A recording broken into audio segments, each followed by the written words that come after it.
जी नाज़रीन, welcome back. नाज़रीन, break के बाद हमारा मौजू है एक ख़तरनाक डाटा लीक जिसमें दुनिया भर के 18 करोड़ से ज़ायद सार्फिन की असास मालूमात, पासवर्ड्स, ज़ाती डाटा चोरी हो गए हैं। मुतासरा सार्फिन में गूगल, फेसबुक, एप्पल, इंस्टाग्राम और स्नैपचैट के सार्फिन के अलावा कई सरकारी पोर्टल्स भी शामिल हैं।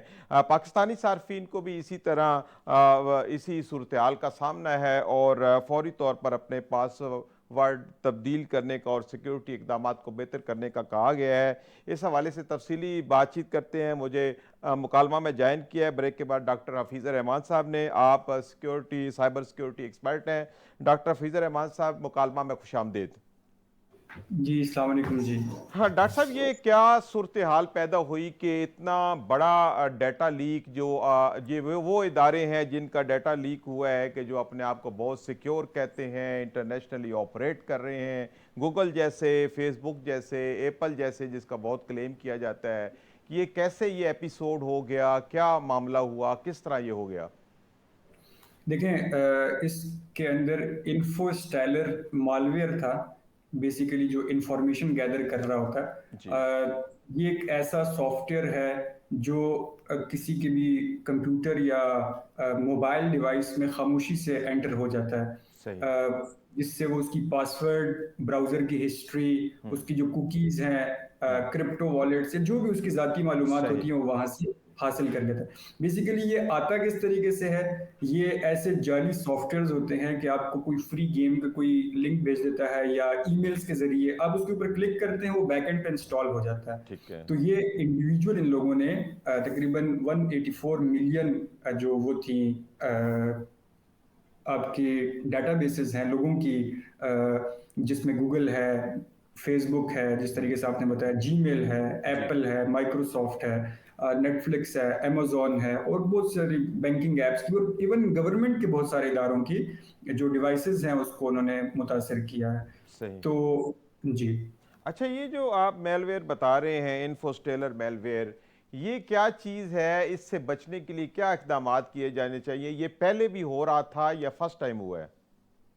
अच्छा, ये डिफरेंट जो जो हम टेक्नोलॉजी में आगे बढ़ते चले जा रहे हैं, आपकी जो हैकिंग है, ज़ाहिर है चोरी तो बढ़ती चली जाती है। कुछ सही। उसका इंटरनेट का अच्छा इस्तेमाल करते हैं, कुछ बुरा इस्तेमाल कर रहे होते हैं। तो ठीक है। इसमें ये है कि जो इससे बचने के तरीके क्या हैं, एक तो आपने अपने अकाउंट्स के जो पासवर्ड्स हैं वो बहुत ज़्यादा स्ट्रॉन्ग रखने हैं, ठीक है। टू फैक्टर ऑथेंटिकेशन ऑन रखनी है। अब देखें, हमारे यहाँ पर एक नॉर्मल प्रैक्टिस ये पाई जाती है कि लोग जीमेल के अंदर अपनी हर चीज़, इवन अपना पासवर्ड भी जीमेल के अंदर खुद को सेंड कर देते हैं जी। सिक्योरिटी एंड सेफ्टी के हवाले से। तो सही। अगर आपका जीमेल ही कॉम्प्रोमाइज हो गया है तो फिर तो आपके लिए ये पॉसिबिलिटी नहीं है। तो कुछ टाइम के बाद, लाइक आफ्टर 1 मंथ 2 मंथ्स, आप रेगुलरली अपने पासवर्ड्स को हम्म। जो है वो चेंज कर लिया करें और लॉन्गर पासवर्ड रखें। ये हम्म। सबके लिए है कि बहुत सारे लोग 1 2 3 4 इस टाइप के पासवर्ड रखते हैं, जो बहुत इजीली ऐसे सॉफ्टवेयर मौजूद हैं जो प्रोबेबिलिटीज के ऊपर रैंडम नंबर्स जनरेट करके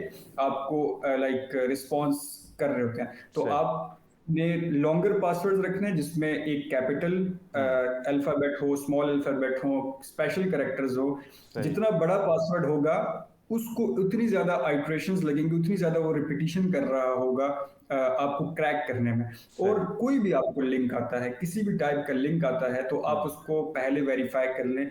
कोई सही। भी इनामी स्कीम या फ्री गेम्स या कोई लॉटरीज, जिस तरह लोगों को, किसी को हज स्कीम्स का कहते हैं, हम्म। किसी को बेनजीर इनकम सपोर्ट प्रोग्राम से आपके सही। जी 50,000 रुपए निकल किसी है भी तो। बहाने से कोई भी लिंक आ जाता है। अच्छा, ये जो 1 स्टेप, 2 स्टेप, 3 स्टेप वेरिफिकेशन के सिस्टम होते हैं, जीमेल या दीगर जो भी ये प्लेटफॉर्म है, क्या उनको इस्तेमाल करके हम इस तरह के स्टेलर मेलवेयर से जान छुड़ा सकते हैं?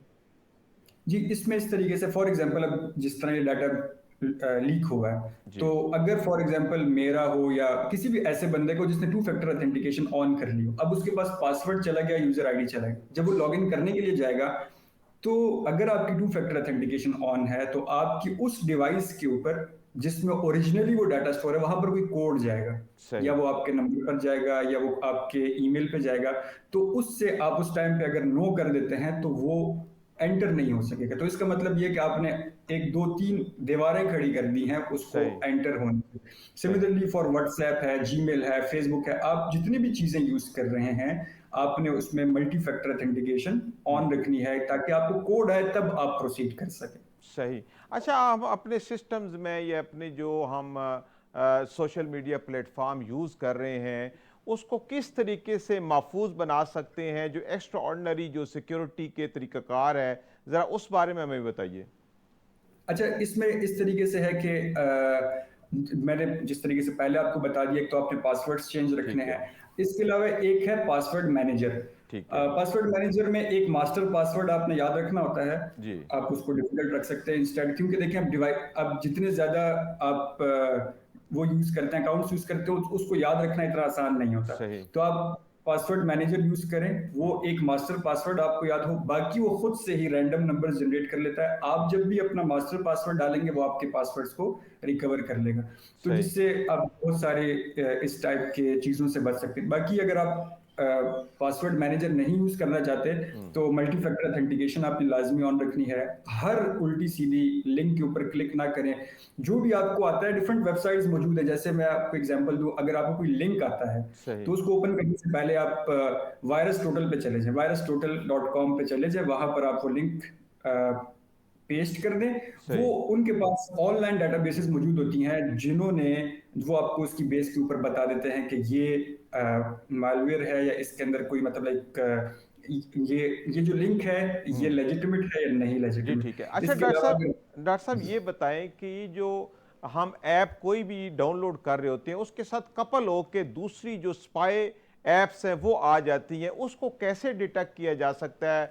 हम फौरी तौर पर कोई एक ऐप अपनी ज़रूरत के लिए इंस्टॉल करते हैं, हमें नहीं पता होता कि इसके साथ कपल हो के कोई ऐसी स्पाई ऐप आ रही होती है, उसको हम कैसे डिटेक्ट कर सकते हैं? अच्छा, एक तो ये है कि जाहिर है ये एग्जी की फाइल के अंदर चलने लग जाती है। अगर आप मोबाइल फोन की बात कर रहे हैं तो आप उसके एप्लीकेशंस में जाके हम्म। बैकएंड पे चेक कर सकते हैं। बाकी अगर आपके अकाउंट्स में कोई भी सस्पिशियस टाइप की एक्टिविटी हो रही हो, हम्म। कोई ऐसी मतलब आपको पता ना हो कि आपका सडनली लॉग आउट हो रहा हो, तो ऑटोमेटिकली, क्योंकि जब आप क्लिक करते हैं तो बैक एंड पे कोई फाइल ऐसी चल जाती है। सही। ऐसी फाइल्स या ऐसी गेम्स ना ही इंस्टॉल करें। देखें, जैसे क्रैक फोल्डर्स हम करते हैं, जी। किसी ने, कोई बच्चे होते हैं यूनिवर्सिटी में, वो एक दूसरे को सॉफ्टवेयर दे रहे सही। होते हैं, वो इंस्टेड ऑफ ओरिजिनल वन वो क्रैक फोल्डर्स लेके चलते हैं। तो क्रैक्स के अंदर हमेशा इस टाइप की थर्ड पार्टी की चीजें मौजूद होती हैं जो आपके बैक एंड पे एज हम्म। अ मैलवेयर हम्म। चलती हैं, और आप जो भी एक्टिविटी कर रहे होते हैं उनको मतलब उनको वो सब कुछ नजर आ रहा होता है। सही। अच्छा डॉक्टर साहब, ये बताएं कि ये इतनी बड़ी ऑर्गेनाइजेशन है, जैसे आपने अमेज़ोन का नाम लिया, एप्पल है, बहुत बड़ी बड़ी ऑर्गेनाइजेशंस है जिनके सिक्योरिटी जो है, साइबर सिक्योरिटी बहुत टाइट होती है, ये तो वर्ल्ड और एक बहुत बड़े इदारे हैं, अगर वो महफूज नहीं है तो आम छोटे मोटे सर्वर या चीज़ें तो बिल्कुल सेफ नहीं होंगी फिर। देखिए, इसमें यह है कि हर कंपनी ने, जो भी आपकी छोटी कंपनी हो या बड़ी कंपनी हो, उनके डिफरेंट सॉक के सिस्टम लगे होते हैं, ठीक है। अब वो उन्होंने फायरवॉल्स लगाई होती हैं। जो हैकिंग है ना, हम्म। वो सिस्टम्स की हैकिंग करना लोगों की हैकिंग करने से ज्यादा मुश्किल है। यानी कि उन्होंने इतनी सिक्योरिटी टाइट रखी होती है सही। उनके सिस्टम्स की, सर्वर्स की। हम्म। इशू आता है सोशल इंजीनियरिंग से। सोशल इंजीनियरिंग एक टर्म यूज होती है। Human hacking is the easiest hacking. आप इंसानों अच्छा। को इजीली हैक कर सकते हैं। देखें, सही। अगर फॉर एग्जांपल आपके पास फेसबुक का अकाउंट है, आपको कोई लिंक भेज देता है, तो आपने उस लिंक पे क्लिक किया तो उसमें फेसबुक कसूरवार नहीं होगा या सही। अमेजोन कसूरवार नहीं सही। होगा। वो आपकी अपनी निग्लिजेंस की वजह से उनके पास डाटा चला जाता है। क्योंकि देखिए, वो पेज इस टाइप का आ रहा होता है कि आपको लगता है कि ओरिजिनल फेसबुक है। आप उसमें सही। डाटा एंटर करते हैं, वो रीडायरेक्ट होकर वापस उसी पेज पे चला जाता है। सही। तो ये सोशल इंजीनियरिंग की एक टर्म यूज होती है जिससे वो हैकिंग करने की कोशिश कर रहे होते हैं। तो सिस्टम्स पे आई डोंट थिंक सो कि कोई ज्यादा इशू है। हम्म। एक बड़ी अच्छी सेइंग थी कि अगर आप हैकिंग या इन चीजों से बचना चाहते हैं तो आप फिर इंटरनेट से कनेक्ट ही ना हो। तो जब आप इंटरनेट से कनेक्ट हो गए हैं तो फिर आपके ऊपर हर तरह के हम्म। अटैक्स भी होंगे। और आपने खुद को सिक्योर रखना है बाय चेंजिंग द पासवर्ड्स सही। रिपीटेडली। आपने बार बार अपने पासवर्ड्स को चेंज करना है। ठीक है। अच्छा डॉक्टर साहब, आपने एक तो कहा कि इंटरनेट से हर वक्त आप कनेक्ट न हो, और दूसरे जो हम लोग अपनी ईमेल आईडी को मुसलसल ही लॉगिन रखते हैं, तो क्या ये खतरनाक है, हमें जरूरत के वक्त उसको लॉग इन करना चाहिए या हर वक्त लॉग इन करने से खतरा नहीं है? जरा इस बारे में आगाह कर दीजिए। जी, ये इसमें इस तरीके से है कि अब फॉर एग्जांपल अगर आप जॉब करते हैं तो अब तो मोबाइल फोन्स के अंदर हर टाइम लॉगिन रहती ही है। ठीक है। आप हर टाइम लॉगिन रखें, कोई प्रॉब्लम इसमें नहीं है, लेकिन अगर आपकी टू फैक्टर ऑथेंटिकेशन ऑन है तो जब भी कहीं पर भी वो डिवाइस कनेक्ट होगी तो आपको एक कोड जरूर आएगा। अगर आपकी मल्टी फैक्टर ऑथेंटिकेशन ऑन नहीं है तो फिर वो कोई भी उसको आपकी तरफ से ईमेल्स कर सकता है, आपकी तरफ से लोगों से पैसे मांग सकता है, आपकी फेक आईडीज बना सकता है, बहुत सारी सही। एक्टिविटीज। तो आप उसको ऑन रखें, इससे कोई प्रॉब्लम नहीं है, लेकिन आप अपनी सिक्योरिटी यानी कि स्ट्रॉन्ग पासवर्ड रखें और उसको रिपीटेडली, मतलब आफ्टर 1 मंथ 2 मंथ्स के बाद आप उसको चेंज करें। लोगों के 8 8 10 10 साल से पासवर्ड चेंज नहीं होते। एंड सेकेंडली, जो जीमेल के ऊपर लोगों ने ना अपनी डाटा बेसिस बनाई हुई है, उसको थोड़ा सा अवॉइड करें कि आपने अपना हर टाइप का डाटा, मेडिकल हो, टैक्स का हो, बैंकों का हो, इवन बैंक्स के पासवर्ड तक हमने जीमेल के ऊपर भेजे होते हैं। जी बिल्कुल। तो अगर किसी के पास एक्सेस चली जाती है तो वो उससे निकाल के किसी भी टाइप की हैकिंग कर सकता है। सही सही। अच्छा, ये जो गूगल का क्रॉलर आता है वो इंफॉर्मेशन लेके जाता है, तो क्या वो भी इस किस्म की हसास मालूमात ले जाता है कि वो सिर्फ यूजफुल मालूमात ही उठाता है? देखें, आपकी जितनी भी एप्लीकेशंस हैं आजकल या जो भी आप चीज़ें यूज़ कर रहे हैं, उसमें जब भी आप ऐप इंस्टॉल करते हैं या उसको कर रहे होते हैं तो वो आपसे एक्सेस लेता है, आपकी सही। लोकेशंस की एक्सेस लेता है, आपकी आवाज़ की एक्सेस लेता है, ऑडियो की एक्सेस लेता है। आपने नोट भी किया होगा कि हम फॉर एग्जांपल अगर बात कर रहे हैं किसी भी टॉपिक पे तो कुछ टाइम के बाद आपको एड्स नजर आने लग जाते हैं उस सही। पर्टिकुलर बिल्कुल। चीज के। तो ऐसे उनके बैक एंड पे सिस्टम या मॉडल्स चल रहे होते हैं हम्म। जिसकी बेस पे हमने उनको खुद अलाउ किया होता है। सही। तो इसमें यह है कि पैनिक करने की जरूरत नहीं है। जाहिर है हम इनके ऊपर डिपेंडेंट हैं, हम्म। डिपेंडेंसीज हमारे लोगों के बिजनेसेस से चल रहे हैं, लोगों के कारोबार चल रहे हैं, आपस में कम्युनिकेट कर रहे हैं, हम्म। लेकिन जस्ट हमने खुद को सिक्योर रखना है बाय आवर ओन मींस। सही। बाकी इस डिजिटल वर्ल्ड में सिक्योरिटी सबसे बड़ा कंसर्न भी है और हम्म। सिक्योर रहना एक मुश्किल टास्क भी है। सही। अच्छा डॉक्टर साहब, ये बताएं कि जब पब्लिक इंटरनेट नेटवर्क से हम कनेक्ट होके कोई मेल करते हैं या अपना मोबाइल यूज़ करते हैं, तो क्या ये जो पब्लिक इंटरनेट के नेटवर्क्स हैं इनके ज़रिए हमारा डाटा चोरी हो सकता है? आप पब्लिक इंटरनेट से जो फ्री वाईफाई एयरपोर्ट्स पे लगे होते हैं, जी जी। डिफरेंट जगहों पर लगे होते हैं, आपने फ्री वाईफाई के ऊपर कोई बैंकिंग ट्रांजैक्शंस इस तरह की कोई चीजें नहीं करनी होती। उसके लिए आप वीपीएन यूज किया करें। अगर आप इन केस कहीं पर स्टक हुए भी हैं और आपने फौरन से पहले पेमेंट्स करनी भी है जी। तो फ्री वाईफाई देखें। अगर कोई भी चीज आपको दुनिया में कोई फ्री दे रहा है तो हम्म। आप उसके फिर प्रोडक्ट होंगे। सही। वो आपके क्रेडेंशियल्स ले लेते हैं। आप किसी भी फॉर्म में कोई भी चीज करेंगे तो वीपीएन का इस्तेमाल, फ्री जहां पर फ्री जोन्स हैं, जहां पर फ्री वाईफाई चल रहे हैं, वहां पर वीपीएन का इस्तेमाल जरूरी है। वो सही। आपकी डाटा को सिक्योर कर देता है। अच्छा, मैं अभी तक आपकी गुफ्तगू से ये समझा हूँ कि ये जितने भी पब्लिक जो प्लेटफॉर्म है उनके अकाउंट्स हैक किए हैं, उसमें उन कंपनियों का अमल दखल नहीं है, बल्कि लोगों ने अपनी सिक्योरिटी जो है वो इतनी टाइट नहीं रखी हुई और 2 फोल्ड 3 फोल्ड नहीं है, या उनकी अपनी नेग्लिजेंस की वजह से ये हैक हुए हैं। ये बात ठीक है? अच्छा, ये मुझे ऐसा लगता है कि जो ह्यूमन हैकिंग है उसके थ्रू पर्सनल लोगों ने अपनी मिस्टेक्स के थ्रू उन्होंने ये सारा डाटा हैक किया है। क्योंकि देखें, जब आप इतनी बड़ी कंपनीज चला रहे हो, फेसबुक हो, जो आपके अमेजोन हो, वो अगर उनका थोड़ा सा भी डाटा लीक हो जाए खुद से, अगर उनके सिस्टम से कॉम्प्रोमाइज हो जाए तो उनके तो बिलियंस ऑफ डॉलर्स के, जो आपके ट्रिलियन डॉलर्स के जो रेवेन्यूज हैं वो कोलैप्स कर जाएंगे। सही। इसलिए उनके सिस्टम्स को हैक करना is not that much easy, कोई इतना आसान काम नहीं है। सही। जो ह्यूमन हैकिंग है, मुझे ऐसा लगता है कि जो किसी इंसान को हैक करना बहुत मुश्किल, बहुत आसान काम है सिस्टम को हैक करना, क्योंकि उस पर फायरवॉल लगी हो सकती है, एंटीवायरस लोगों ने लगाए होते हैं। हम्म। मिस्टेक ह्यूमन खुद करता है। आपको लिंक आता है, आप लिंक के ऊपर क्लिक करते हैं बगैर किसी वेरिफिकेशन के, हम्म। और जब आप लिंक पे क्लिक करते हैं बैक एंड पे आपकी एक्सी फाइल चल जाती है। आप जो एक्टिविटी कर रहे हैं उसके पास उसकी एक्सेस है, वेब कैम्स की एक्सेस है। हम्म। तो मुझे ऐसा लगता है कि सिस्टम्स जो उनकी सिक्योरिटी है वो स्ट्रांग है। हमारे अपने इदारों की सिक्योरिटी बहुत स्ट्रांग है, जो जिस तरह पीटीए वगैरह है, आपके नादरा नेशनल है। सर्च है। जी। जी, तो ये जितने भी इदारे हैं इनकी सिक्योरिटी बहुत स्ट्रांग है। जिस तरह भी रिसेंटली जंग हुई है तो आपने देखा होगा 5th जनरेशन वॉर के अंदर cyber war is a part of a war. बिल्कुल। सही कह रहे हैं। क्रिटिकल इंफ्रास्ट्रक्चर्स के ऊपर एक दूसरे के ऊपर अटैक कर रहे होते हैं। तो ये तो मैंडेटरी है कि हर मुल्क, हर बंदा, हर ऑर्गेनाइजेशन अपने लिए साइबर सिक्योरिटी को मैनेज करे। लेकिन इशू आता है इनसाइडर से। ऐसा भी हो सही। सकता है कि कोई आपकी कंपनी में कोई बंदा फिट करवा दे जी। अपनी मतलब आप उसकी नेग्लिजेंस, और वो फिर आपके डाटा या इंफॉर्मेशन को बाहर लीक आउट कर ले बहुत सारे पैसों के बस। क्योंकि देखें, लोगों को स्पूफ्ड कॉल्स आती है ना, बैंक हम्म। से कॉल आती है कि जी आप के अकाउंट में इतने पैसे पड़े हैं। सही। अब बैंक की इंफॉर्मेशन तो सिक्योर है, लेकिन सही। बैंक के अंदर का कोई बंदा उनको कोई ना कोई इंफॉर्मेशन बता रहा होगा, हम्म। क्योंकि हर टाइम पर 24 घंटे उनकी टीम बैठी होती है जो उनकी लॉग्स को चेक करती है, किस टाइप की ट्रैफिक आ रही है, कोई हम्म। सस्पिशियस ट्रैफिक तो नहीं आ रही, एनॉमलीज तो सही। नहीं आ रही। जी।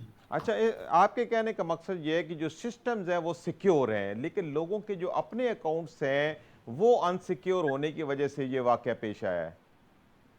जी, जी, जी, इसी तरीके से ही है। सही है। अच्छा, आप क्या मशवरा देते हैं पाकिस्तानी सार्फिन को कि वो जब इतने बड़े बड़े प्लेटफॉर्म जैसे गूगल है और फिर फेसबुक है, इंस्टाग्राम है, जब इन प्लेटफॉर्म्स के ऊपर वो अपने अकाउंट बनाते हैं तो किस किस्म की सिक्योरिटीज़ को वो शुरू से ही चेक इन कर लें ताकि इस तरह के मामलात ना हो सकें?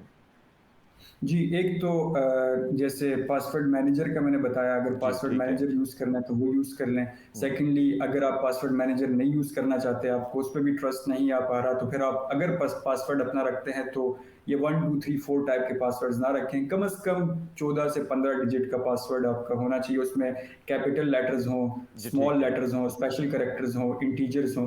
तो उससे वो पासवर्ड क्रैक करना, ज़ाहिर है वो softwares hit and trial method पे चल रहे होते हैं, तो उसको सही। टाइम ज़्यादा लगता है। सही। अगर 15 डिजिट होगा तो उसको पता नहीं कितने 100 साल लग सकते हैं उसको ठीक क्रैक है। करने में। जी। छोटा पासवर्ड वो विद इन फ्यू मिनट्स भी क्रैक कर सकता है। तो जी। पासवर्ड अच्छा रखें, मल्टी फैक्टर ऑथेंटिकेशन ऑन रखें। हम्म। उसके अलावा अपने उल्टे सीधे लिंक्स के ऊपर क्लिक ना करें, और सही। कुछ सही। टाइम के बाद लाइक 3 मंथ्स या 4 मंथ्स के बाद आप अपने पासवर्ड्स को रीसेट ज़रूर कर लें। लाइक लेज़ीनेस की वजह से बहुत सारे लोग नहीं कर रहे होते, ठीक है। लेकिन आप बार-बार उसको मतलब रिपीटेडली आपको you have to change the passwords. जी, ठीक है। अच्छा डॉक्टर साहब, आखिर में ये बताएं कि पाकिस्तान की साइबर स्पेस ओवरऑल कितनी सिक्योर है और अगर नहीं है तो क्या इकदामात करने चाहिए?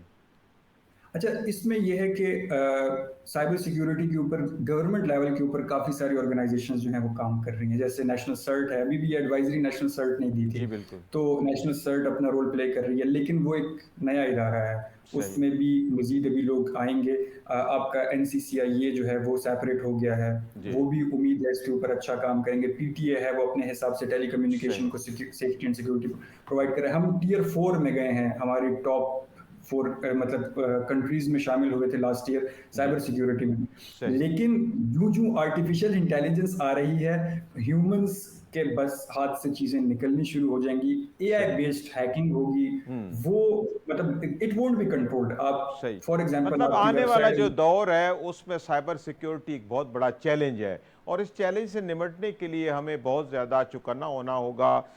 तो जी, डॉक्टर साहब के कहने का मकसद ये है कि ये जितनी भी ये मामलात हुए हैं डाटा चोरी होने के, ये बेसिकली सिस्टम्स के नहीं हुई है बल्कि ये इंडिविजुअल की अपनी एक नालायकी है या अपनी नेग्लिजेंस है कि उन्होंने किसी वजह से उनके पासवर्ड जो है वो चोरी हो गए। और डॉक्टर साहब ने ये भी मशवरा दिया है कि अपनी सिक्योरिटी को बेहतर करने के लिए पासवर्ड की लेंथ बेहतर करें, उसको कम्प्लेक्स बनाएं और बार बार अपने जो पासवर्ड है उनको चेंज करते रहें ताकि जो आपकी असास मालूमात है वो महफूज रह सके। नाज़रीन, इसी के साथ प्रोग्राम का वक्त अपने अख्ताम को पहुँचता है। मैं अपने मेहमानान गिरामी का बेहद मशकूर हूँ जिन्होंने वक्त निकाला और प्रोग्राम में शामिल हुए। नाज़रीन, अपने मेज़बान सईद अलवी को इजाज़त दीजिए। अल्लाह हाफिज़।